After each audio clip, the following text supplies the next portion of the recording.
Hola mis amigos, que escuchas estas palabras, lo que estás a punto de oír no es un cuento. Muchas veces en nuestro núcleo familiar, donde debería reinar el amor, también se siembran heridas profundas. Y cuando la vida parece injusta y somos heridos por quienes más amamos, se siente que el futuro se ve más oscuro. La siguiente historia se levanta como una promesa viva. Porque nos enseña que ninguna lágrima es en vano, que cada caída tiene un propósito, y que los sueños de Dios son más grandes que cualquier traición. A continuación te contaré la historia de José y sus hermanos y estoy seguro que más de uno se va a identificar con estos hechos antiguos, que son muy real en la actualidad. En el transcurso del tiempo, en una tierra dorada donde el desierto hablaba con voz de viento, se contaban historias de pastores y sus rebaños. Allí moraba Jacob, un patriarca bendecido por el Altísimo con una descendencia abundante y llena de promesas. Jacob tuvo 12 hijos, pero uno de ellos sobresalía no por la fuerza de sus brazos ni la habilidad de su ingenio, sino por la gracia divina que reposaba sobre él. En sus ojos brillaba una inocencia especial, como un reflejo del cielo. Su nombre era José, un muchacho de alma pura y corazón soñador, cuya dulzura no pasaba desapercibida ni siquiera entre las sombras de la envidia. Fue el hijo que Jacob tuvo en los años avanzados de su vida, cuando las canas ya adornaban su cabeza y el peso de los días se hacía sentir en sus huesos. Por eso lo amaba con especial ternura, pues era como una luz nueva en el ocaso de su existencia, un regalo tardío del cielo que colmaba su corazón de gozo. Fue el fruto de un amor profundo por su amada Raquel. Aquella predilección se dejaba sentir en cada gesto y en cada mirada, como una melodía silenciosa que solo el amor verdadero puede entonar, hasta culminar en un regalo que marcaría su destino para siempre. Era una prenda llena de vivos colores, hecha con esmero, que dejaba claro a todos que él ocupaba un lugar especial. Simbolizaba el favor especial y el trato preferencial que Jacob le daba a su hijo. Esta prenda no era solo tela y tinte, era una marca de distinción. Lo que para José fue un regalo de amor, para sus hermanos fue una traición disfrazada de tela, una daga invisible que se hundió en el pecho de cada uno, alimentando un rencor silencioso. Pero la singularidad de José no se limitaba al amor especial de su padre. Poseía un don raro y poderoso, la capacidad de interpretar sueños. Y aquellos sueños no eran simples desvaríos de la noche, sino visiones cargadas de propósito y destino. Los sueños que interpretó José tienen un profundo significado, relacionado con la provisión divina, la autoridad, la salvación y la fidelidad a la voluntad de Dios. Compartió un sueño que resonaría en la memoria de su familia. Contó a sus hermanos que soñó que estaban en el campo atando manojos de trigo y de repente, su manojo se levantó y quedó derecho, mientras que los manojos de sus hermanos se inclinaron a su alrededor. Al escuchar esto, sus hermanos sintieron aún más odio hacia él. La furia se encendió en sus miradas. Y se preguntaban, ¿acaso este joven pretende que nos arrodillemos ante él? Pero poco después, tuvo otro sueño aún más audaz. El sol, la luna y 11 estrellas se inclinaban ante él. La osadía de su visión encendió la envidia en el corazón de sus hermanos y dejó con mucha preocupación a Jacob. Entonces, con voz firme y mirada severa, lo reprendió sin vacilar. Sin embargo, en su corazón, el anciano patriarca meditaba profundamente aquellas palabras, sintiendo que había algo más grande en juego. Por lo que la semilla de la envidia quedó sembrada en sus hermanos, que germinó con fuerza, transformándose en un odio frío y calculador. El destino, frío e implacable, comenzó a tejer su red sin piedad. Un día Jacob envió a José a buscar a sus hermanos, que pastoreaban los rebaños lejos de su casa. Con su túnica resplandeciente, José emprendió el camino, sin saber que se dirigía a su propia condena. Cuando sus hermanos lo vieron a lo lejos venir, el odio estalló en sus pechos. «Ahí viene el soñador», exclamaron con desprecio. La idea de deshacerse de él, de borrar su existencia y sus sueños, se apoderó de sus mentes. Rubén, el hermano mayor, con algo de conciencia, sugirió arrojarlo a un pozo, en lugar de matarlo, con intención de rescatarlo más tarde. Así que procedieron a hacer lo que habían planeado. Con gran brutalidad le arrebataron su túnica, símbolo de su estatus, y lo arrojaron al pozo seco, dejándolo a su suerte en la oscuridad. Sin embargo, el destino aún no había dicho su última palabra. Mientras ellos comían, ajenos a lo que estaba por suceder, una caravana de mercaderes ismaelitas apareció en el horizonte, dirigiéndose a Egipto. Fue allí, entre miradas tensas, que Judá, el cuarto hermano, deslizó una sugerencia aún más oscura. ¿Para qué empuñar la daga del crimen? Si podían venderlo como esclavo y dejar que otros lo desterraran de sus vidas sin ensuciarse el alma. El plan fue aceptado con una frialdad escalofriante por parte de sus demás hermanos. Entonces sacaron a José del pozo y lo vendieron por 20 piezas de plata. Orquestaron una escena digna de una tragedia, tiñendo la túnica con la sangre de un cabrito como si fuera el manto de una muerte que nunca ocurrió. Y aquella túnica manchada fue llevada ante Jacob. Al verla, su rostro se desfiguró por el espanto, el corazón se le quebró, creyendo que una fiera salvaje había destrozado a su amado hijo. Desde aquel día, la tristeza se aferró a su casa como una sombra perpetua, que ni el paso de los años pudo disipar. José fue llevado por los mercaderes ismaelitas a Egipto.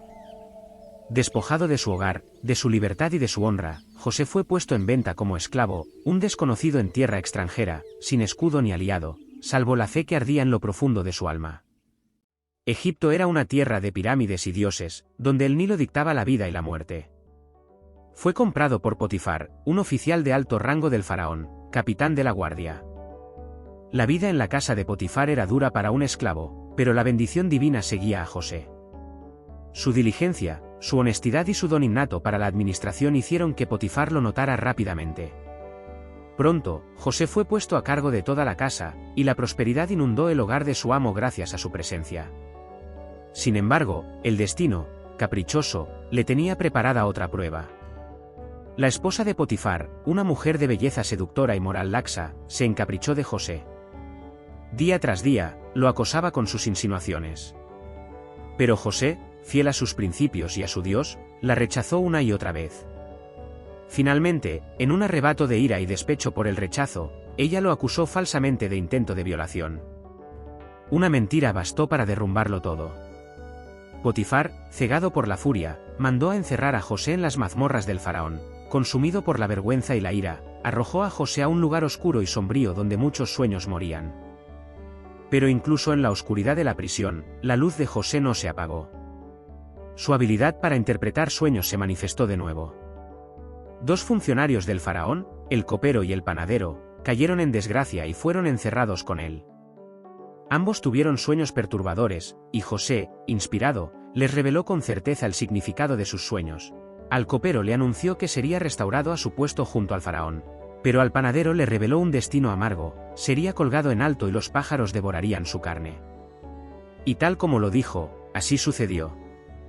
Antes de que el copero recobrara su libertad, José le dijo, con esperanza en los ojos, le rogó: acuérdate de mí cuando estés ante el faraón. Pero cuando el vino volvió a fluir en la copa del rey, el copero olvidó al joven hebreo, sepultado en la sombra de una cárcel extranjera. 2 años después, la calma aparente se rompió. Egipto estaba a punto de enfrentar una sacudida que pondría en jaque su poder y su futuro. El faraón tuvo 2 sueños angustiantes que ningún sabio o mago de su corte pudo descifrar. El primer sueño: 7 vacas gordas salían del Nilo, seguidas por 7 vacas flacas y espantosas que devoraban a las primeras. El segundo: 7 espigas de trigo llenas y hermosas eran consumidas por 7 espigas marchitas y secas. El faraón estaba inquieto, y el futuro de su imperio pendía de un hilo. Fue entonces cuando el copero, con un destello de memoria, recordó a José en la prisión y su increíble don. Desesperado ante el misterio de sus sueños, el faraón mandó a buscar al prisionero hebreo.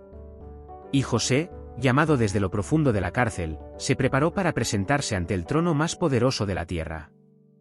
Humilde pero seguro de sí mismo, se presentó ante el monarca y le reveló la verdad: los sueños eran una advertencia divina. Las 7 vacas gordas y las 7 espigas hermosas representaban 7 años de abundancia sin precedentes. Las 7 vacas flacas y las 7 espigas marchitas simbolizaban 7 años de hambruna devastadora que seguirían a la prosperidad, tan severa que consumiría toda la riqueza acumulada. José no solo interpretó, sino que también ofreció una solución audaz: el faraón debía nombrar a un hombre sabio y prudente para que administrara el país, recolectando 1/5 parte de la cosecha durante los años de abundancia y almacenándola en graneros, para que Egipto pudiera sobrevivir a los años de escasez. El faraón, asombrado por la sabiduría de José, vio en él al hombre que su Dios había puesto para salvar a Egipto. Sin dudarlo, lo invistió con un poder sin igual. José recibió el anillo del faraón, vestiduras de lino fino y un collar de oro. Por lo que fue nombrado gobernador de todo Egipto, el segundo al mando, con autoridad sobre todas las tierras y sus habitantes. Con apenas 30 años, el esclavo que una vez cayó al abismo de un pozo emergía ahora a la cúspide del destino, ahora cabalgaba en la segunda carroza real, y ante él, la gente se postraba. Su nombre egipcio fue Zaphnath-Paaneah, que significaba el revelador de secretos. Y así llegaron los años de abundancia, 7 ciclos dorados en los que la tierra de Egipto floreció como nunca antes, rebosando de trigo, de vino y de esperanza. El sol parecía más generoso, los campos más fértiles, y los graneros se llenaban hasta desbordar, tal como José, el hombre que descendió de la esclavitud al poder, lo había predicho con precisión divina. Pero como toda estación bajo el cielo, también aquellos días gloriosos pasaron, y con su partida, la sombra del hambre comenzó a extenderse como una marea oscura sobre las naciones. Debido a que la hambruna comenzó a golpearlos. Y Egipto no era el único, sino todas las tierras circundantes fueron azotadas por la escasez. La tierra se agrietaba bajo el peso de la sequía, y el hambre, como una bestia invisible, devoraba las esperanzas de los pueblos. Desde las aldeas más lejanas hasta las ciudades más poderosas, la gente clamaba por alimento, extendiendo las manos hacia el cielo y volviendo los ojos hacia Egipto, el único lugar donde aún brotaba la vida. Y allí, en medio de aquella crisis que estremecía al mundo, estaba José, el soñador convertido en gobernador, abriendo con sabiduría y justicia los depósitos que él mismo había mandado llenar en tiempos de abundancia. Desde el norte y el sur, desde el este y el oeste, caravanas enteras llegaban con hambre en los ojos y polvo en los pies, y José, con discernimiento y firmeza, vendía el grano salvador, convirtiéndose en instrumento de providencia para todas las naciones. La hambruna alcanzó incluso la lejana tierra de Canaán, donde la familia de Jacob sufría los estragos de la sequía. Jacob, al enterarse de que en Egipto había grano, envió a 10 de sus hijos a comprar alimentos. Benjamín, el más joven, el único hermano de sangre completa de José, permaneció en casa, por temor a que le sucediera algo. Los 10 hermanos llegaron a Egipto y se postraron ante el poderoso gobernador, sin reconocer en José, el joven al que habían vendido. José, sin revelar su identidad, los reconoció de inmediato. La emoción lo invadió, pero su corazón buscaba una prueba, una señal de arrepentimiento. Con mirada penetrante y voz firme como la del faraón mismo, José los acusó: «Sois espías. Habéis venido a descubrir los puntos débiles de esta tierra». Sus hermanos quedaron atónitos, sin saber que aquel poderoso hombre ante ellos era el mismo a quien años atrás habían vendido como esclavo. Sus palabras, aunque duras, no eran fruto de ira, sino parte de un plan tejido con sabiduría y justicia. Para probar la veracidad de sus dichos, les impuso una condición: traer al hermano menor del que hablaban con tanto recelo. Y mientras la incertidumbre se cernía sobre ellos como sombra pesada, José ordenó que Simeón fuera tomado y retenido como rehén, una señal viva de que no podrían volver sin enfrentar su pasado. Los hermanos, abatidos por el peso invisible de una culpa que nunca se había desvanecido, emprendieron el camino de regreso a Canaán.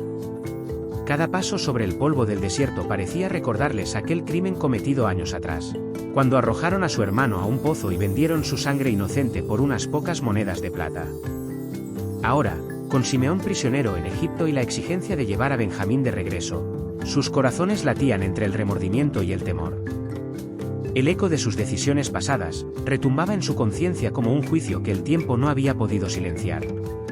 Y mientras el sol ardía sobre sus espaldas, también ardía la memoria, obligándolos a enfrentar lo que tanto tiempo habían intentado enterrar, relatando lo sucedido a su padre. Jacob, destrozado por la idea de perder también a Benjamín, se negó al principio. Pero el hambre era implacable, y finalmente, resignado, permitió que Benjamín fuera con ellos, llevando regalos y el doble de plata para compensar lo que el gobernador les había devuelto en sus sacos de grano. Cuando los hermanos regresaron, y los ojos de José se posaron sobre Benjamín, el hijo de su misma madre, el único que no lo había traicionado, su corazón se desbordó de alegría contenida por años de silencio y separación. Sin revelar aún su identidad, ordenó que se preparara un banquete digno de reyes. En la gran sala de Egipto, donde los muros hablaban de poder y grandeza, los hizo sentar alrededor de su mesa, colocándolos uno a uno según su edad, desde el mayor hasta el menor. Aquel detalle, imposible de adivinar por un extraño, los dejó atónitos, como si una fuerza invisible los estuviera desnudando por dentro. Y en medio del pan, el vino y la abundancia, crecía el misterio, y también el plan divino. Luego, para su última prueba, ordenó que en el saco de Benjamín se colocara su copa de plata personal. Al día siguiente, envió a sus sirvientes a perseguirlos y acusarlos de robo. La copa fue encontrada en el saco de Benjamín, y la desesperación se apoderó de los hermanos. Judá, conmovido por el dolor de su padre y la inocencia de Benjamín, se ofreció a sí mismo como esclavo en lugar de su hermano. Fue demasiado para José. Aquel momento quebró los muros que durante años había construido en su interior. Ver a Judá, el mismo que un día propuso venderlo por unas monedas de plata, ahora postrado, ofreciendo su propia vida en lugar de la de Benjamín, desgarró su alma como una tormenta rompe el cielo. No era ya el hermano insensible del pasado, sino un hombre transformado por el dolor, el arrepentimiento y el amor fraternal. Esa escena, donde la traición de ayer se vestía de redención hoy, conmovió a José hasta lo más profundo de su ser. Las lágrimas que había contenido durante tanto tiempo brotaron como un río liberado, porque en ese instante entendió que los corazones de sus hermanos había cambiado, y el propósito de Dios se había cumplido. Con el alma desbordada y la voz quebrada por la emoción, José ya no pudo contenerse. Las lágrimas nublaban sus ojos, y el peso de los años, de silencio, de soledad, de espera, caía como una avalancha sobre su pecho. Con un grito ahogado por los sollozos, ordenó a todos los egipcios que abandonaran la sala. Quedó solo con sus hermanos, aquellos que lo habían vendido, pero también aquellos a quienes aún amaba con todo su corazón. Y entonces, entre llanto incontenible y el temblor de una emoción largamente contenida, dejó caer el velo de su identidad. Yo soy José, el hermano que creían perdido. Díganme, ¿vive aún mi padre? Sus palabras, cargadas de ternura, asombro y esperanza, cruzaron como un rayo el silencio de la sala. Y en ese instante eterno, los hermanos no vieron al gobernador de Egipto, sino al niño perdido que creían muerto, y que ahora, por gracia, se revelaba como Salvador. El silencio fue como un trueno detenido en el aire. Los hermanos quedaron petrificados, sus rostros pálidos y sus almas temblando ante la revelación imposible. Aquel hombre poderoso, cuya voz había dictado destinos y cuya mirada penetraba los corazones, era José. El hermano que habían traicionado. El muchacho al que arrojaron a un pozo y vendieron como mercancía. El miedo a la venganza se apoderó de ellos como una sombra densa. ¿Cómo podía perdonarlos un hombre al que le arrebataron todo? Pero entonces, contra toda expectativa, José se levantó no con ira, sino con una majestad nacida del quebranto y la fe. Su voz, aún entre lágrimas, fue como un bálsamo que rasgó el miedo. No se angustien, ni se enojen con ustedes mismos por haberme vendido. Porque no fueron ustedes, fue Dios quien me envió antes que ustedes para preservar la vida. Y así, en medio de aquella atmósfera tensa y cargada de culpa, José les reveló el misterio que solo los cielos conocían, que todo lo que habían hecho, incluso lo más cruel, había sido transformado por la mano divina en una obra de redención. No solo para ellos, sino para salvar a muchas naciones del hambre. Lo que los hombres pensaron para mal, Dios lo usó para bien. Y en esa sala, donde se había temido un juicio, ocurrió el milagro del perdón. Entonces, con el corazón completamente rendido al amor y al perdón, José se acercó a Benjamín, el hermano menor a quien no veía desde que era un niño. Lo abrazó con fuerza, como si quisiera recuperar en ese instante todos los años perdidos, y lloró sobre su cuello, dejando que sus lágrimas hablaran lo que las palabras ya no podían decir. Benjamín también lloró, no por miedo, sino por el milagro inexplicable de tener nuevamente entre sus brazos al hermano que creía muerto. Luego, uno por uno, José se volvió hacia sus demás hermanos. Ya no eran los mismos hombres que lo habían vendido, el dolor y los años los habían transformado. Con un amor que solo nace de lo alto, los abrazó a todos, y a cada uno le dio un beso de reconciliación. No había reproches, solo un río incontenible de lágrimas, lágrimas de arrepentimiento, de alivio, de restauración. El pasado no fue negado, pero fue redimido. En ese salón, donde el poder humano solía dictar castigo, reinó la gracia. Cuando la emoción se calmó, José los miró con decisión y les habló con urgencia. Vuelvan a Canaán. Vayan rápido. Díganle a mi padre que su hijo vive, que no estoy muerto como le hicieron creer. Que Dios me ha puesto por Señor sobre toda la tierra de Egipto. Que venga pronto a mí. Porque el corazón de un hijo clama por el abrazo de su padre antes que la vida se extinga. Les prometió lo mejor de Egipto, la región fértil de Gosén, donde podrían habitar en abundancia, lejos de la hambruna que seguía arrasando el mundo. José no pensaba solo en salvarlos del hambre, sino en reunir nuevamente a su familia bajo un mismo techo, en paz y bajo el favor de Dios. Los hermanos partieron con caravanas llenas de provisiones, carros enviados por el mismo faraón y un mensaje que quemaba en sus corazones: José vive. Cuando llegaron a Canaán, el viejo patriarca Jacob escuchó la noticia con incredulidad. Su corazón, por un momento, pareció detenerse. No podía comprender cómo la esperanza que había muerto hacía tanto ahora revivía. Pero cuando vio los carros, los regalos, y el testimonio de sus hijos, sus ojos se llenaron de luz. Exclamó con voz quebrada por la emoción y la vejez: «Basta, mi hijo José aún vive. Iré y lo veré antes de morir». Y así, el anciano Jacob emprendió su último gran viaje. Guiado por Dios y por la promesa del reencuentro, cruzó el desierto con su familia entera. Y cuando por fin se encontraron, José se echó sobre el cuello de su padre y lloró largo tiempo. Jacob, con las manos temblorosas, tocó el rostro de su hijo, como queriendo confirmar que no era un sueño, y dijo con paz en el alma: «Ahora puedo morir, después de haber visto tu rostro y saber que aún vives». Y así, el ciclo se cerró. No con venganza, sino con restauración. Lo que fue sembrado con dolor, Dios lo cosechó con gracia. Y así termina la historia de José, el soñador traicionado, el esclavo exaltado, el hermano perdonado. Una historia que comenzó con lágrimas en un pozo, y terminó con bendición en un trono. Una historia marcada por la injusticia, pero redimida por la mano de Dios. Pero esta no es solo la historia de un hombre en el antiguo Egipto.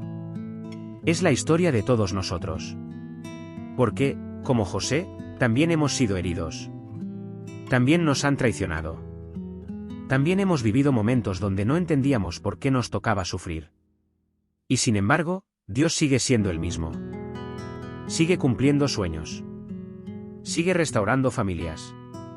Sigue levantando a los caídos. Y sigue transformando lo que otros intentan para mal, en algo que termina obrando para bien. Hoy, esta historia nos deja una promesa viva. Que si seguimos confiando, perdonando y caminando en fidelidad, Dios nos llevará exactamente al lugar que Él preparó para nosotros. No importa si estás en el pozo, en la cárcel, o en el olvido. El Dios de José también es tu Dios. Y aún tiene el poder de darte un final mejor que tu principio. Si esta historia tocó tu corazón, no te vayas sin hacer algo más. Suscríbete a este canal y activa la campanita para no perderte ningún mensaje que Dios pueda usar para hacer hablar a tu vida. Comparte este vídeo con alguien que necesite esperanza, fe y dirección. Y juntos, sigamos sembrando la palabra que transforma corazones. Aquí en Senda Antigua y Fe Eterna, seguimos contando historias que el mundo necesita escuchar. Nos vemos en el próximo episodio, y que Dios te bendiga poderosamente.